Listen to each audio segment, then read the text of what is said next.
What can we do for ADD and ADHD? Wow, I should be able to speak really well to this. I can relate.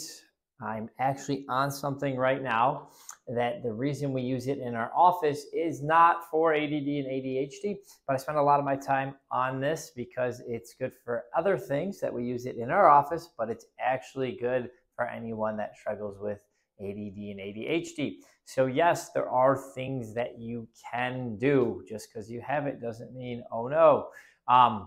Believe it or not, it can be real good news. Many Fortune 500 company CEOs have ADD and ADHD. And we'll get into that on a later podcast this week. But what can we do? Well, one thing we can do is we can meditate. People are like, oh my gosh, I have ADD, I have ADHD, I can't do that. Yeah, I thought the same thing.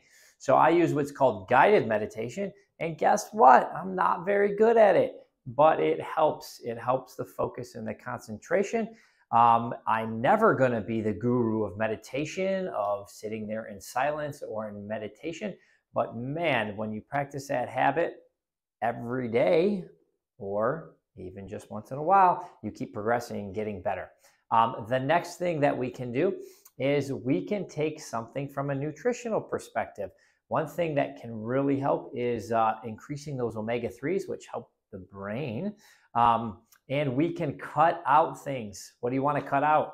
Well, if you want to jack up your ADD and ADHD, you probably want to get into that high fructose corn syrup. You want to get into the red dye and all these different colored dyes. So if you want to not do that, well, try and avoid the high fructose corn syrup, sugar in general, anything that spikes it, and all those different dyes.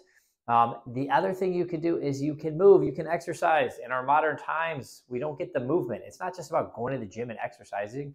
We have to move. If we're sitting in front of a computer, sitting in front of a phone, if we just have kids sitting in school all day, well, they don't get to release any of this energy. So guess what?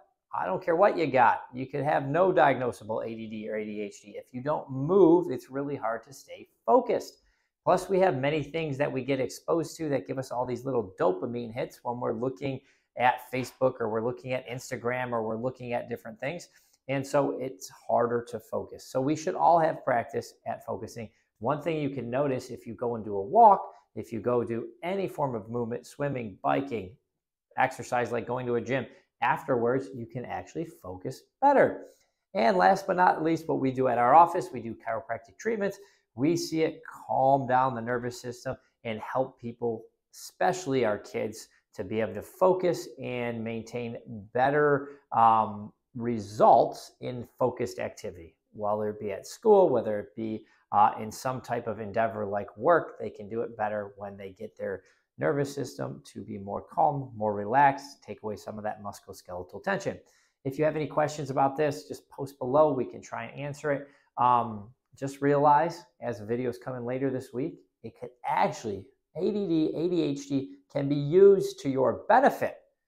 And I'm not so sure that you want to make yourself or someone you love into a zombie instead of utilizing it to their benefit. So follow up later this week so you can see how we could benefit. And my ADD is killing me right now because unfortunately my phone is texting in the background and I normally have it on silent.